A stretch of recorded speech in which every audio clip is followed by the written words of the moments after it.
It's the Side Quest Podcast.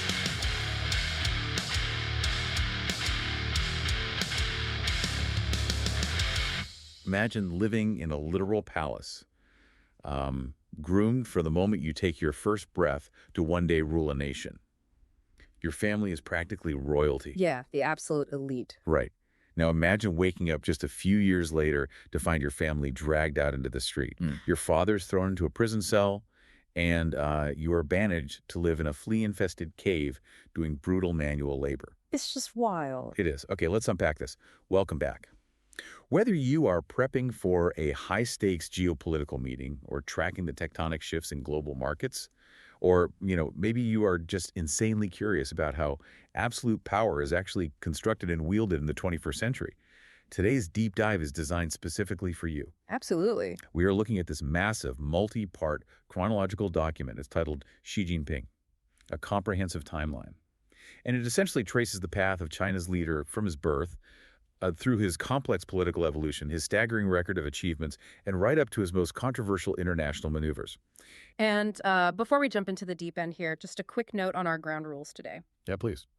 The documents we're analyzing, they cover some deeply polarizing issues. I mean, everything from the complexities of U.S.-China relations to severe human rights accusations in Xinjiang, the geopolitical status of Taiwan, and the dismantling of democratic institutions in Hong Kong. Really heavy stuff. Extremely. So our role today isn't to take a political stance or, endorse any particular viewpoint. We are acting entirely as your guides through the factual reporting and the scholarly analysis contained within these texts, just so you can see exactly what the data and the historical records actually say. Perfectly said.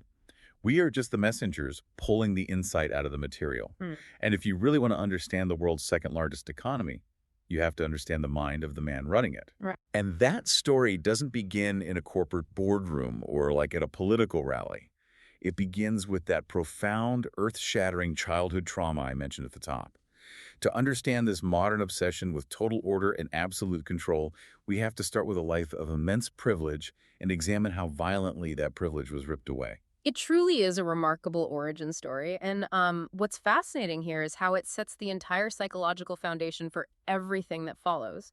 So he was born in 1953 in Beijing into what the source text explicitly calls China's red aristocracy. Red aristocracy. Yeah. His father, Shi Zhongsun, was a legendary revolutionary hero. This was a man who served as a guerrilla commander who fought alongside Mao Zedong in the trenches, helped establish the crucial base areas before the communist victory in 1949. Wow. And who eventually rose to the incredibly powerful position of vice premier of China. So we are talking about the absolute untouchable top tier of society. Like the family lived inside Zhongnanhai. Right, the compound. Yeah. For those who might not track Beijing geography, that is the highly secluded, heavily guarded leadership compound in central Beijing. It is the nerve center of the country, reserved exclusively for the top rulers. The inner sanctum. Exactly. Xi and his siblings were known as princelings, basically a generation groomed from birth to inherit the revolution. He even attended the elite Beijing Bay School, which, get this, was literally housed in a former Qing Dynasty prince's palace. Talk about symbolism. I know, right? But the text notes a really surprising detail here. His dad kept them on an incredibly tight leash. Like, it wasn't a life of lavish indulgence at all. No, not at all. It was strict, it was frugal, and she reportedly even wore the hand-me-down clothes of his older sisters. Yeah, there were obviously no worries about food or basic survival, but his father deliberately instilled a rigid, almost punishing discipline. And growing up in that specific environment meant the young Xi had a front row seat to the raw, unvarnished machinery of the Chinese state. He saw how power was wielded up close. But then the floor completely falls out from under them. In 1962, which is actually a few years before the Cultural Revolution even officially begins, his father is abruptly purged. Just out of nowhere. Basically. He is accused of supporting a politically dangerous novel, he's stripped of his titles, and he is publicly disgraced. It's just the ultimate whiplash. It's like being born into a royal family, living in the literal palace, and suddenly your family is exiled to the dungeon by the very king they spent their lives helping to put on the throne. That's a great way to put it. And then, the situation deteriorates even further. In 1966, Mao launches the Cultural Revolution. And the Red Guards, these radical militant student groups, they literally ransacked the Xi family family home. And the speed at which the elite became the hunted is just staggering. I mean, because of his father's sudden disgrace status, she was actually forbidden from joining the Red Guards. He went from being a princeling to a total pariah overnight. An outcast in his own world. Exactly. His mother was forced to publicly denounce her husband and was sent to a work camp in the countryside. His father was thrown into prison. And tragically, the text notes that one of his sisters reportedly died during this period, likely a direct result of the severe persecution the family faced. Oh, wow. Yeah. Just think about the psychological imprint of that. Watching the state machinery that you were bred to inherit suddenly turn around and physically crush your family. Yeah. It instilled in him a lifelong, defining fear of political chaos. Order became everything. It makes complete sense. I mean, think about how your own early setbacks shaped your risk tolerance today. For Xi, this absolute devastating loss of security didn't just scare him. It became the defining lens through which he views the concept of power. Without power, you are a victim. Precisely. Which brings us to the next phase of his life. Because, stripped of his family's protection, the teenage Xi doesn't just survive his sudden exile. He essentially uses it as a masterclass in reading and manipulating the system. Yeah, so in 1969, at just 15 years old, she is swept up in Mao's Down to the Countryside movement. And this was a massive social engineering project where millions of privileged urban youth were forcibly sent out to be re-educated by poor peasants. Right. So she is sent to Liangjie, which is this deeply impoverished remote village in Shaanxi province. And the conditions described in the source material are brutal. We aren't talking about a rustic cabin here. He is living in a cave carved out of the side of a hill. Literally a cave. Literally. He's doing back-breaking manual labor in the fields from dawn to dusk, hauling heavy loads of manure, dealing with severe flea infestations, and surviving on a bare minimum subsistence diet. It's intense. And the text points out that at one point, he actually snaps. Like the pressure is too much. He briefly escapes, he flees all the way back to Beijing, but he is immediately arrested by the authorities and sent right back to the village. And you know, that forced return is the crucial pivot point in his entire life trajectory. He realizes, perhaps for the first time, that there is absolutely no escape outside the system. You cannot run from it. The system is everywhere. Everywhere. So his strategy changes entirely. He leans into the suffering. He later recalled in interviews that while everyone else on the train down to the countryside was crying, he was actually smiling. Because leaving the political crosshairs of Beijing was the only way he thought he might actually survive. That is so dark. It is. Over the next few years, he adapts. He develops genuine relationships with the local peasants. He learns how the grassroots of the country actually operates. And he applies repeatedly to join the Communist Youth League and the Communist Party itself. Okay, wait, hold on. Here's where it gets really interesting to me, because this is the part of the text I really struggle to wrap my head around. What's that? He gets rejected multiple times. But he keeps aggressively, relentlessly applying to join the exact same party that just imprisoned his father, sent his mother to a labor camp, and exiled him to a flea-infested cave. Yeah. How does that make any logical sense? Why on earth would you try so hard to ally yourself with the specific system that just destroyed your family? Because that period in the cave forged an iron discipline and a supreme, almost chilling pragmatism in him. He recognized very early on that in China, redness, meaning absolute political loyalty, was the only actual currency of survival and advancement. Wow. The text actually quotes a fascinating U.S. diplomatic cable from years later that analyzed his psychological profile. It described Xi as supremely pragmatic and a realist, driven not by ideology, but by a combination of ambition and self-protection. Ambition and self-protection. Exactly. He wasn't joining the party out of some blind, brainwashed zealotry. He was joining it because it was the only vehicle that could get him out of that cave. It was the only shield available. So it was pure survival. Pure survival. And the strategy worked. After multiple rejections, he was finally accepted at age 20 and even became the local village party branch secretary. Okay, so armed with this intensely survivalist pragmatism, he eventually re-enters the elite sphere. But what's fascinating is that he deliberately takes the hardest path possible to avoid making enemies. Right. He goes to Tsinghua University, which is essentially China's equivalent of MIT, and graduates with a degree in chemical engineering. Huh. Then he lands a job as a mishu, basically a personal secretary, to the Minister of National Defense. And we really shouldn't gloss over that detail. By working directly for the defense minister, he spent his early career quietly forging vital, lifelong ties with the military establishment, the People's Liberation Army. That's huge. Huge. But then in 1982, he does something that completely surprised the political establishment. By this time, the Cultural Revolution is over, his father is rehabilitated, and his family's elite connections have been fully restored. Right, he's back in the club. Exactly. He could have easily taken a comfortable, highly powerful job right in the central Beijing bureaucracy. Instead, he voluntarily requests a transfer down to a grassroots provincial posting in Hebei province. It's brilliant, honestly. He essentially played the ultimate corporate long game. It's like a brilliant corporate strategy. Instead of taking a cushy VP job at headquarters where everyone targets you, you volunteer to run the toughest regional branches. Yeah. You stay completely out of the vicious corporate infighting, you quietly hit all your targets, and you build an undeniable, scandal-free resume. So by the time headquarters needs a savior, you are the only logical choice.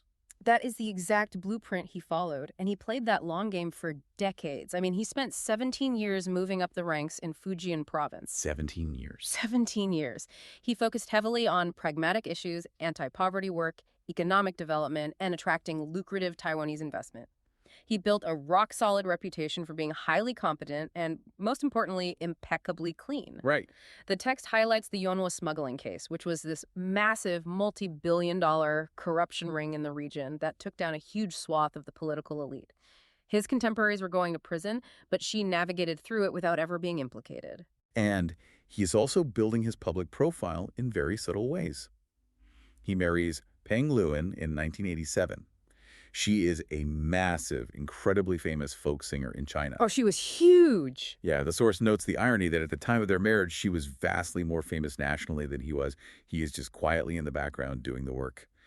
And the long game eventually pays out massive dividends. It sure does. Because in 2007, a huge pension fund corruption scandal erupts in Shanghai, taking down the city's party chief.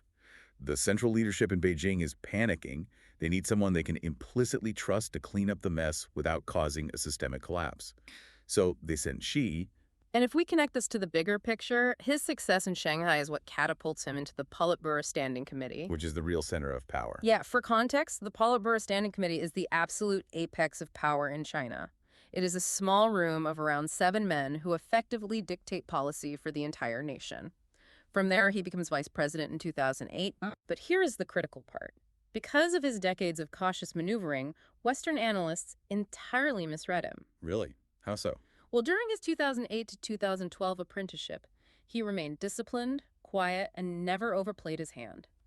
He hid his ideological cards so effectively that the West, looking at his business-friendly record in Fujian, mistakenly expected him to be a liberal reformer. Or at the very least, a moderate pragmatist who would continue opening up the country. But the absolute second he reaches the summit, that cautious, quiet climber persona just vanishes into thin air. He reveals himself to be an unprecedented centralizer of power. Total transformation. Yeah. Between 2012 and 2013, he secures the ultimate hat trick of power.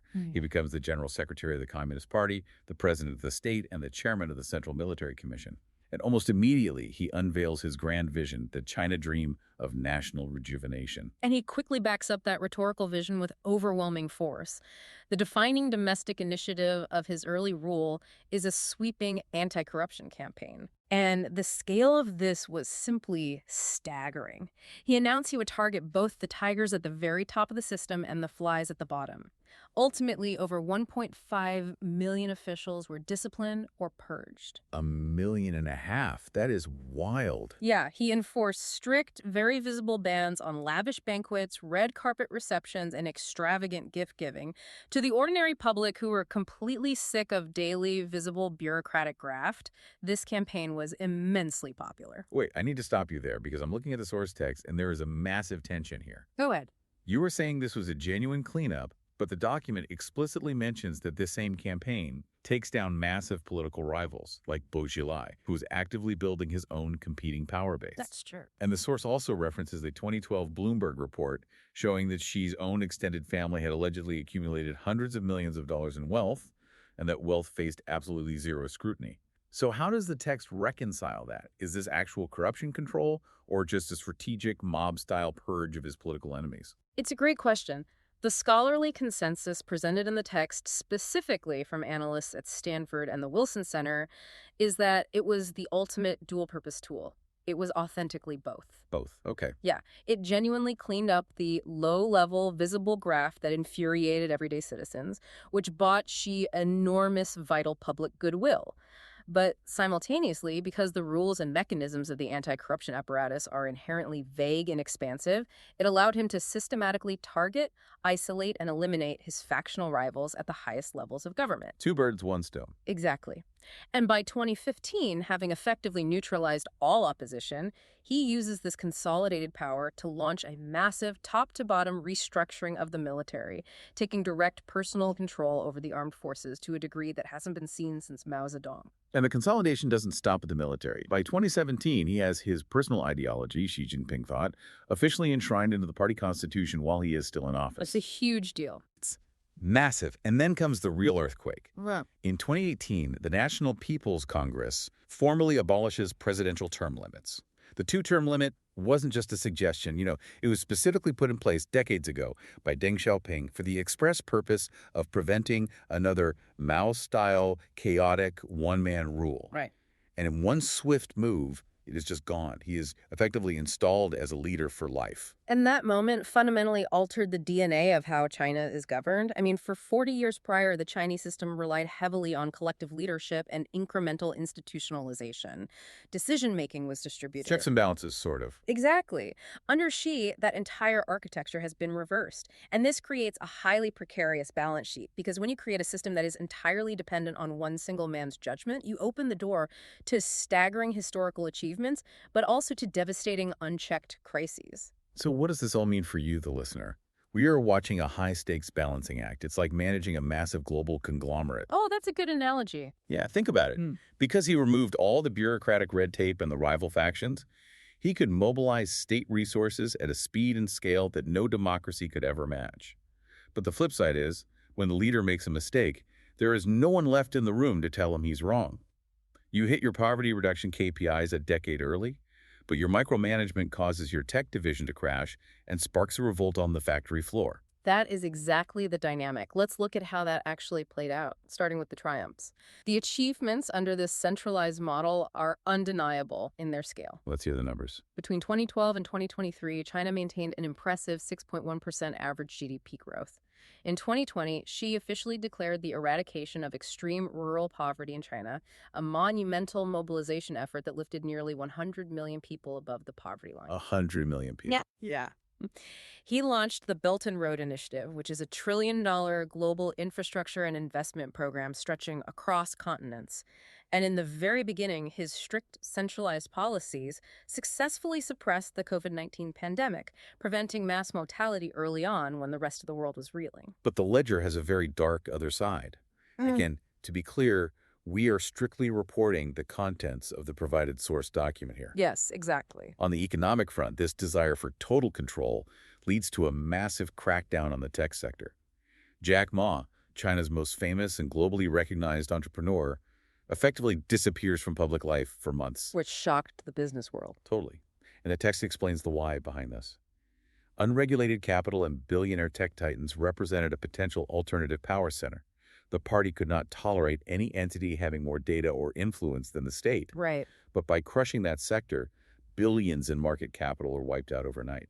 And by 2023, youth unemployment hits record catastrophic highs of over 20% before the government simply stopped publishing the data. And geopolitically, the text details a series of severe human rights and international controversies stemming from this exact same demand for absolute control. Let's get into that. In 2020, Beijing bypassed local legislature to impose the national security law on Hong Kong. This effectively dismantled the city's quasi-democratic institutions and criminalized political dissent. Just wiped it out. Right, a move that organizations like Human Rights Watch say permanently erased the city's liberties. Then there is the deeply concerning situation in Xinjiang. The text cites extensive documentation from independent researchers, the UN, and Western governments detailing a vast high-tech system of mass surveillance and internment camps for Uyghurs and other ethnic minorities. And the U.S. response to that was very severe. Yes, the U.S. State Department has officially labeled these practices as crimes against humanity and genocide. Now, the Chinese government firmly and consistently denies these characterizations, framing their actions as necessary counterterrorism and vocational training. And then you have the ultimate collision of this centralized system with reality, which was the end of zero COVID. Yeah. We talked about how local officials were terrified of the anti-corruption purges, right? Right. Well, the result of that terror is a feedback loop where local leaders are too scared to tell Beijing the truth. They execute the zero COVID policy with rigid, uncompromising brutality long after the virus had mutated, leading to devastating economic and social fallout. People were locked in their apartments for weeks. Yes, and this culminated in the incredibly rare 2022 white paper protests across major cities. And the symbolism there is profound. Citizens stood in the streets holding up blank sheets of white paper because state censorship had made actual words of protest illegal. Wow. The blank paper said everything, and it forced the government into a sudden, chaotic reversal of the policy. The white paper protests perfectly illustrate what scholars in our source document point out. Without collective leadership, there are no structural mechanisms left to naturally course correct. Because nobody can speak up. Exactly. When the leader mandates a policy, the entire state apparatus must execute it blindly, regardless of the on-the-ground consequences, until the leader himself decides otherwise. Which brings us to the trajectory of the future.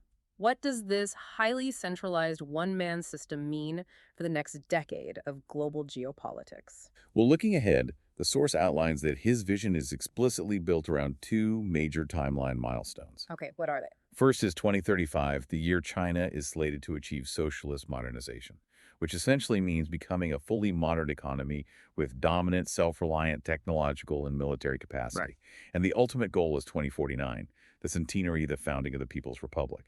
By that time, China is to become the undisputed global leader in national strength and international influence, fully realizing the China dream. And the text makes it explicitly clear that at the very heart of this grand vision is Taiwan. She has stated repeatedly that reunification with Taiwan is a historic imperative that cannot be passed down from generation to generation, and he has explicitly refused to rule out the use of military force to achieve it. And he has engineered the system so that absolutely no one can stop him. I mean, at the 20th Party Congress in 2022, he easily secured a norm-breaking third term. He filled the powerful Politburo Standing Committee entirely with his own loyalists. No rival factions, no dissenting voices. A complete sweep. Complete. And in a moment that sent shockwaves through the watching world, his predecessor, the former president Hu Jintao, was visibly and dramatically escorted off the stage during the closing ceremony.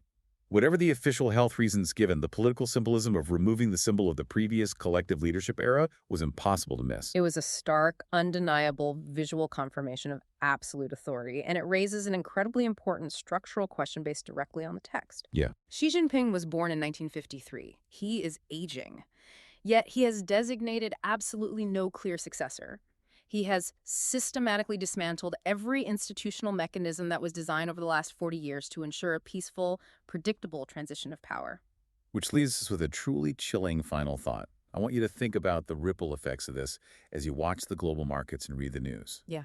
The entire operating system of a massive global superpower, a nation deeply embedded in every supply chain on Earth, is now inextricably built around the survival, the vision, and the daily judgment of one single man. A man whose entire psychological worldview was forged by trauma, weeping in a rural cave at age 15 after the state destroyed his family. If a local official in a major Chinese port city is too terrified to make a crucial decision during a sudden succession crisis without Beijing's direct approval, a power vacuum in China doesn't just stall domestic politics. It has the potential to instantly freeze the global economy. Exactly. If a massive superpower's entire system is built around the survival of one man, what happens to the world the day that man is no longer there? Right now, there is no plan B.